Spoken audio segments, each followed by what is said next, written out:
Sarah is a 35-year-old mom living in the suburbs with her 6-year-old daughter, Emma. She works as a freelance graphic designer, which means she spends most of her day juggling design deadlines and raising her energetic little girl. Sarah has always believed in being a calm and gentle parent. She's read dozens of parenting blogs and books that talk about the power of staying composed. And for her, the golden rule has always been this: never get angry at your child. So when Emma throws a tantrum in the middle of the living room, Sarah stays calm. When Emma yells, slams the door, or refuses to pick up her toys, Sarah softly says, "It's okay. I know you're upset.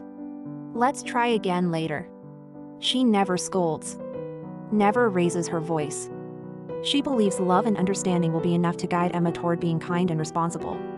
But now that Emma is 6, Sarah is starting to feel unsure. Emma interrupts people constantly, has a hard time following instructions at school, and becomes upset whenever she doesn't get her way. Even small requests, like turning off the TV or brushing her teeth, can turn into full-blown power struggles. At school, her teacher has mentioned Emma struggles with sharing and often disregards class rules. Sarah wonders, what am I doing wrong? I never yell. I never punish. I always talk to her kindly.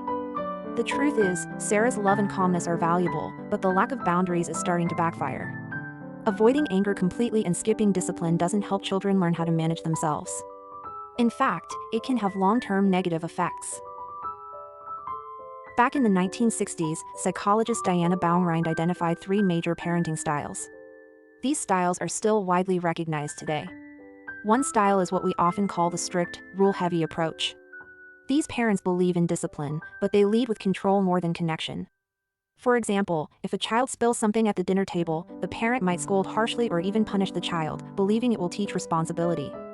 Children raised in this kind of environment may follow rules, but often out of fear rather than understanding. Over time, they may become anxious, withdrawn, or rebellious. Then there's the opposite end of the spectrum, parents who are warm, affectionate, and deeply loving, but who avoid confrontation at all costs. This is where Sarah falls. These parents believe that kids learn best through freedom, not correction. So when the child refuses to help, talks back, or behaves poorly, the parent might ignore it or gently redirect without setting a clear boundary. Over time, children raised this way can struggle with self-control, expect things to go their way, and may have trouble handling frustration or criticism. And in the middle, there's a third approach, what researchers call authoritative parenting. These parents are loving and nurturing, but they also set firm boundaries. They're not afraid to say no, but they explain why. They listen to their child's feelings, but they still enforce rules. They don't yell or shame, but they do teach. This style has consistently been linked to the healthiest emotional and behavioral outcomes for children. When parents avoid expressing anger or enforcing consequences, children miss out on learning some of life's most essential skills. For one, they don't learn how to regulate their own emotions. If a parent always stays quiet or passive, a child never sees how to handle big feelings in a healthy way. They may grow up thinking that frustration and disappointment are things to avoid or ignore, so when they do feel those emotions, they act out instead of working through them. Second, children can develop a strong sense of entitlement. If they're never told no, if they never experience the natural consequences of their actions, they may start to believe that the world revolves around them. This can lead to struggles in friendships, at school, and later on in jobs and relationships. Children may also have trouble respecting authority. If they don't learn to follow rules at home, it becomes difficult to adjust to the expectations of teachers, coaches, or future employers. And because they haven't practiced handling limits, they may melt down when they finally do encounter them. In short, children need more than love. They need structure. They need guidance. They need someone who will not only comfort them, but also teach them how to navigate the world.